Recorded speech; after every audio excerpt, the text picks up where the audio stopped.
इस संबंधी अज इत्थे पत्रकारां नाल गलबात कर रहे रियात बारा यूनीवर्सिटी के चांसलर डॉक्टर गुरविंदर सिंह बारा, जो बारा मल्टी सुपर स्पैशलिटी हस्पताल के प्रमोटर भी हैं, ने दस्सिया कि इनक्यूबेशन सेंटर टैक्नोलॉजी की सिखलाई भी विद्यार्थियों को दिती जाती है। बारा ने दस्सिया कि बारा मल्टी सुपर स्पैशलिटी हस्पताल विखे न्यूरो और spine surgery, doctor medical oncology, endocrinology, plastic surgery और बारनस, कंध रोग और न्यूनेटोलॉजी वर्गे सुपर स्पैशलिटी विभागों में तजर्बेकार डॉक्टर उपलब्ध हैं। उन्होंने कहा कि university school of medical and allied sciences ने रेडियोलॉजी और अलाइड साइंसेज नूं विकसित किया है। Imaging technology, dialysis technology, medical laboratory technology, operation theatre और एनेस्थीसिया तकनालोजी विच पोस्ट ग्रैजुएट और अंडर ग्रैजुएट कोर्स शुरू किए गए हैं।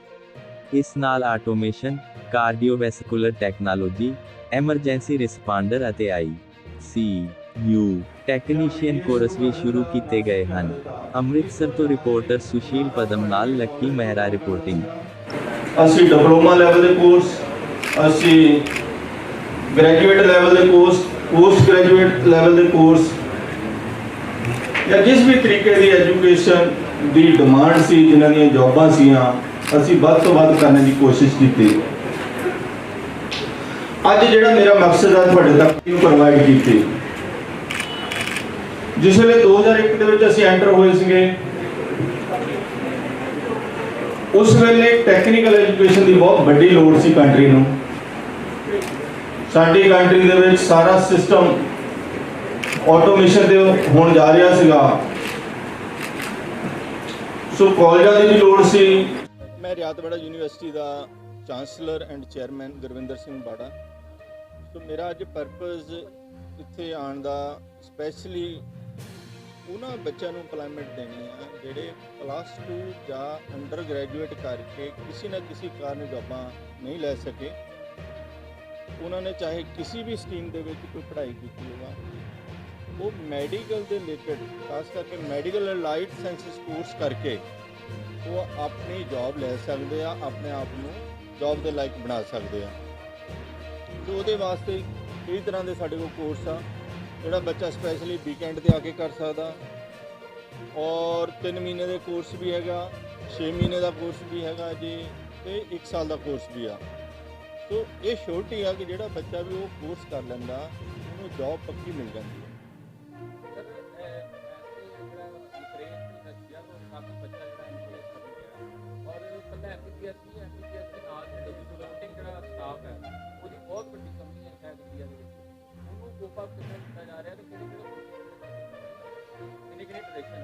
वही है जी, साडा करोना पीरियड सानू पता लग्या असी तो बहुत पिछे हाँ मैडिकल लाइन दे विच। साडा बच्चा जो बाहर जा रहा इस करके बाहर जा रहा कि साडे कोल उस लैवल के जां उन्ने कॉलेज है ने जिन्नी डिमांड आ। तो एक तो सरकार नूं भी पता लग गया कि सानू नवे कॉलेज खोलण दी लोड़ आ। जिहड़ा सैकेंड आ, जिहड़ा एक अलाइड साइंसिस कोर्स आ, हर हॉस्पिटल नूं चलाने लई जिहड़े मैडिकल असिस्टेंट चाहिए होंदे आ। एक ऑपरेशन थिएटर के डॉक्टर एक खड़ा तो 10 बंदे उन्होंने असिस्टेंट चाहिए होंगे आ। वो जरूरी नहीं MBBS होने चाहिए, बट उन्होंने कोई ना कोई स्किल होनी चाहिए आ। वो स्किल रिलेटेड ही प्रोग्राम असी सारे शुरू किए हैं, ताकि जोड़ा भी बच्चा किसी ना किसी कारण एडजस्ट नहीं हो सकिया, या यूक्रेन तो वापस आया, या होर किसी रीजन कारण वो अपना शॉर्ट टर्म कोई भी कोर्स करके अपने आप को जॉब लै सकता।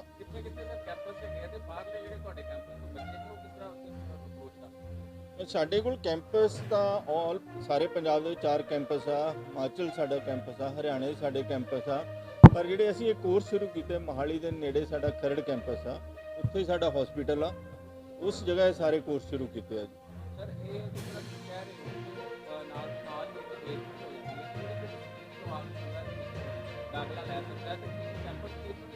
कैंपस प्लेसमेंट 100% आ, साडी रिस्पोंसिबिलिटी है 100% प्लेसमेंट करानी। ईवन के बच्चों को पढ़दे कंपनियां लै जांदियां।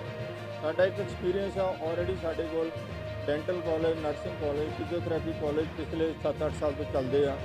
तो वो बच्चे पढ़ते प्लेस हो जाते हैं। टैक्नीकल एजुकेशन भी जिन्ने साडे कोल बच्चे पढ़ते हो वो नाले ही पढ़ते प्लेस हो जाते हैं। ਅੱਜ ਕੱਲ੍ਹ ਤਾਂ ਈਵਨ ਕਿ ਲਾਅ ਕਾਲਜ ਦੇ ਵਿੱਚ ਵੀ ਪਲੇਸਮੈਂਟ ਸ਼ੁਰੂ ਹੋ ਗਈ। ਜਿਹੜੀਆਂ ਵੱਡੀਆਂ ਫਰਮਾਂ ਆ ਜਿਨ੍ਹਾਂ ਦੇ ਕੋਲ 100 200 ਵਕੀਲ ਕੰਮ ਕਰਦੇ ਆ, ਉਹ ਵੀ ਸਾਡੇ ਕੋਲ ਅਪਰੋਚ ਕਰਦੇ ਆ ਕਿ ਸਾਨੂੰ ਬੱਚੇ ਭੇਜੇ ਜਾਣ। ਲਾਅ ਕਰਦੇ ਬੱਚਿਆਂ ਉਹਨਾਂ ਦੀ ਵੀ ਪਲੇਸਮੈਂਟ ਹੋ ਜਾਂਦੀ ਆ। ਇਹਦੇ ਵਿੱਚ ਕੋਈ ਏਜ ਲਿਮਟ ਨਹੀਂ ਜੀ। ਕੋਈ ਵੀ ਬੰਦਾ ਆਪਣੀ ਅਪਗ੍ਰੇਡੇਸ਼ਨ ਲਈ ਕਦੇ ਵੀ ਐਜੂਕੇਸ਼ਨ ਲੈ ਸਕਦਾ। ਮਿਨੀਮਮ +2 ਦੀ ਆ ਜੀ। ਤੇ ਉਸ ਤੋਂ ਬਾਅਦ ਮੈਡੀਕਲ ਦੇ ਵਿੱਚ ਬਹੁਤ ਤਰ੍ਹਾਂ ਦੇ ਕੋਰਸ ਹੈਗੇ ਆ।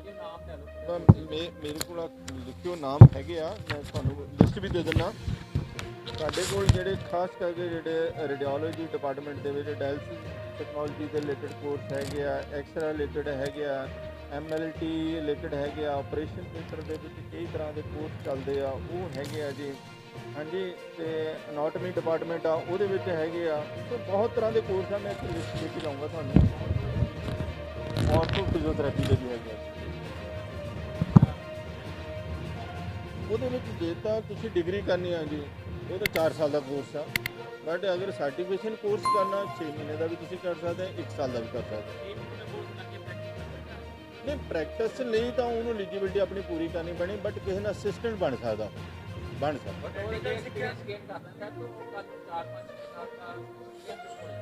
ਜੀ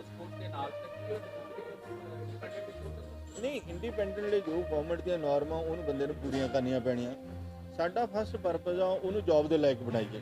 ਕਿਸੇ ਡਾਕਟਰ ਦੇ ਨਾਲ ਅਟੈਚ ਹੋ ਜਾਵੇ, ਕਿਸੇ ਹਸਪੀਟਲ ਦੇ ਨਾਲ ਉਹ ਅਟੈਚ ਹੋ ਜਾਵੇ, ਤਾਂ ਕਿ ਜਿਹੜਾ ਆਪਣੇ ਆਪ ਨੂੰ ਅਨਪਲਾਇਮੈਂਟ ਸਮਝਦਾ ਉਹ ਇੰਪਲਾਏਬਲ ਹੋ ਜਾਵੇ। ਕਿੰਨੀਆਂ ਸਰ ਜੌਬਸ ਹੋਵੇ ਜੋ ਤੁਸੀਂ ਇਸ ਵੇਲੇ ਹੈਗੀਆਂ ਪ੍ਰੈਜ਼ੈਂਟ ਮੈਡੀਕਲ ਲਾਈਨ ਦੇ ਵਿੱਚ ਜਿਹੜੀਆਂ ਕਿ ਅਨਫਿਲਡ ਹੈਗੀਆਂ ਕਿ ਉਸੇ ਵੇਲੇ ਸਰ ਇਸ ਵੇਲੇ ਗਵਰਨਮੈਂਟ ਦੇ ਡਾਟਿਆਂ ਨੂੰ ਦੇਖਿਆ ਜਾਵੇ ਤਾਂ ਬਹੁਤ ਵੱਡੀ ਲੋੜ ਆ।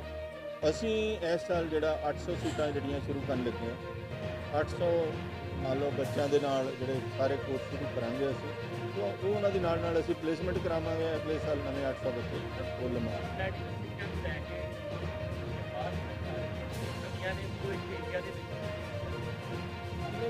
ਦੋ ਰੀਜ਼ਨ ਆ ਜੀ। ਇੱਕ ਤਾਂ ਸਾਡੇ ਕੋਲ ਮੈਡੀਕਲ ਦੇ ਵਿੱਚ ਸੀਟਾਂ ਹੀ ਬਹੁਤ ਘੱਟ ਆ। ਸਾਡਾ ਜਿਹੜਾ ਨੰਬਰ ਜ਼ਿਆਦਾ ਆ ਬੱਚੇ ਜਿਹੜੇ ਮੈਡੀਕਲ ਐਜੂਕੇਸ਼ਨ 'ਚ ਜਾਣਾ ਚਾਹੁੰਦੇ ਆ, ਉਹ ਬਹੁਤ ਸੀਟਾਂ ਘੱਟ ਆ ਜਿੰਨੀਆਂ ਸਾਡੀ ਕੰਟਰੀ 'ਚ ਹੋਣੀਆਂ ਚਾਹੀਦੀਆਂ ਉਹਨੀਆਂ ਸੀਟਾਂ ਹੈ ਨਹੀਂ। ਸੈਕਿੰਡ, ਕੁਝ ਬੱਚੇ ਇੱਦਾਂ ਦੇ ਵੀ ਹੁੰਦੇ ਜਿਹੜੇ ਗੌਰਮੈਂਟ ਦੀਆਂ ਨੌਰਮ ਪੂਰੀਆਂ ਨਹੀਂ ਕਰਦੇ, ਇਸ ਕਰਕੇ ਉਹ ਫਿਰ ਦੂਜੀ ਜਗ੍ਹਾ ਐਡਮਿਸ਼ਨ ਲੈ ਲੈਂਦੇ। ਜਿਸ ਵੇਲੇ ਇੰਡੀਆ ਦੇ ਵਿੱਚ ਹੀ ਪੂਰੀਆਂ ਨਹੀਂ ਹੋਈਆਂ, ਲੇਕਿਨ ਯੂਕਰੇਨ ਵਰਗੀਆਂ ਜਿਹੜੀਆਂ ਕੰਟਰੀਆਂ ਨੇ ਉਹ ਜਿਹੜੇ ਸਟੂਡੈਂਟ ਇੰਡੀਆ ਦੇ ਨੇ ਉਹ ਮੈਡੀਕਲ ਦੀ ਪੜ੍ਹਾਈ ਲਈ ਜਾ ਰਹੇ ਨੇ। ਉੱਥੇ ਕਿਸ ਤਰ੍ਹਾਂ ਤੋਂ ਦੇਖਦੇ ਕਿ ਇੱਥੇ ਕਿਉਂ ਨਹੀਂ ਕਰ ਪਾਉਂਦੇ? ਦੇਖੋ, ਹਰ ਕੰਟਰੀ ਦਾ ਆਪਣਾ ਸਿਸਟਮ ਆ। ਉੱਥੇ ਥੋੜ੍ਹਾ ਬਹੁਤ ਹੀ ਹੋ ਸਕਦਾ ਨੌਰਮਸ ਰਿਲੈਕਸੇਸ਼ਨ ਹੋਵੇ। ਕਈ ਸਾਡੇ ਤੋਂ ਵੀ ਟਫ ਜਿਹੜੀਆਂ ਨੌਰਮਸ ਹੈਗੀਆਂ, ਫਾਰ ਐਗਜ਼ਾਮਪਲ ਜੇ ਸਾਡੇ ਬੱਚੇ USA ਪੜ੍ਹਨ ਜਾਂਦੇ ਆ, ਉੱਥੇ ਹੋਰ ਵੀ ਟਫ ਆ। ਸੋ ਹਰ ਕੰਟਰੀ ਦੇ ਆਪਣੇ ਸਿਸਟਮ ਆ। ਬਟ ਜਿਸ ਵੇਲੇ ਬੱਚਾ ਬਾਹਰੋਂ ਪੜ੍ਹ ਕੇ ਆਉਂਦਾ, ਯੂਕਰੇਨ ਤੋਂ ਵੀ ਪੜ੍ਹ ਕੇ ਆਉਂਦਾ, ਉਹਨੂੰ ਫਿਰ ਵੀ ਸਾਡੀ ਕੰਟਰੀ ਜਾ ਕੇ ਕੋਰਸ ਕਰਨਾ ਪੈਂਦਾ। ਉਹ ਡਾਇਰੈਕਟ ਸਾਡੇ ਕੋਲ ਫਿਰ ਪ੍ਰੈਕਟਿਸ ਨਹੀਂ ਕਰ ਸਕਦਾ। ਫਿਰ ਵੀ ਉਹਨੂੰ ਸਾਡੀ ਕੰਟਰੀ ਦਾ ਇੱਕ ਟੈਸਟ ਪਾਸ ਹੀ ਕਰਨਾ ਪੈਣਾ, ਤਾਂ ਹੀ ਸਾਡੀ ਕੰਟਰੀ 'ਚ ਐਲੀਜੀਬਲ ਹੁੰਦਾ।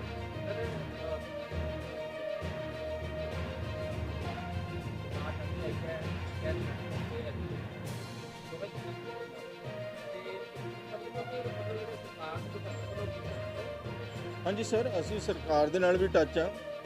ਸਰਕਾਰ ਵੀ ਸਾਨੂੰ ਕਹਿੰਦੀ ਆ, ਸਾਡੀ ਵੀ ਜ਼ਿੰਮੇਵਾਰੀ ਬਣਦੀ ਆ। ਜਿੱਥੇ ਉਹਨਾਂ ਨੇ ਸਾਨੂੰ ਇੱਕ ਲਾਇਸੈਂਸ ਦਿੱਤਾ ਯੂਨੀਵਰਸਿਟੀ ਦਾ, ਤੇ ਸਾਡੀ ਵੀ ਜ਼ਿੰਮੇਵਾਰੀ ਬਣਦੀ ਆ ਸਰਕਾਰ ਦੇ ਹਿਸਾਬ ਨਾਲ ਵੀ ਕੋਰਸ ਤਿਆਰ ਕੀਤੇ ਜਾਣ। ਤੁਸੀਂ ਦੇਖਿਆ ਹੋਣਾ ਇਲੈਕਸ਼ਨ ਟਾਈਮ ਦੇ ਵਿੱਚ ਦੋ ਹੀ ਸਾਡੀ ਸਟੇਟ ਦੇ ਮੁੱਦੇ ਸੀਗੇ, ਐਜੂਕੇਸ਼ਨ ਤੇ ਹੈਲਥ। ਸੋ ਸਾਡਾ ਗਰੁੱਪ ਦੋਨਾਂ 'ਚ ਐਂਟਰ ਹੋ ਗਿਆ ਆ। ਅਸੀਂ ਐਜੂਕੇਸ਼ਨ ਦੇ ਵਿੱਚ ਵੀ 20 ਸਾਲ ਤੋਂ ਕੰਮ ਕਰਦੇ ਹਾਂ, ਔਰ ਹਸਪੀਟਲ ਵੀ ਸਾਡਾ ਜਿਹੜਾ ਪਿਛਲੇ ਸਾਲ ਸ਼ੁਰੂ ਹੋ ਗਿਆ। ਸੋ ਅਸੀਂ ਕੋਸ਼ਿਸ਼ ਕਰਾਂਗੇ ਜੋ ਵੀ ਸਰਕਾਰ ਦੇ ਹਿਸਾਬ ਨਾਲ ਅਸੀਂ ਆਪਣਾ ਕੰਟਰੀਬਿਊਟ ਕਰ ਸਕਦੇ ਹਾਂ, ਉਹ ਡੈਫੀਨੇਟ ਕਰਾਂਗੇ।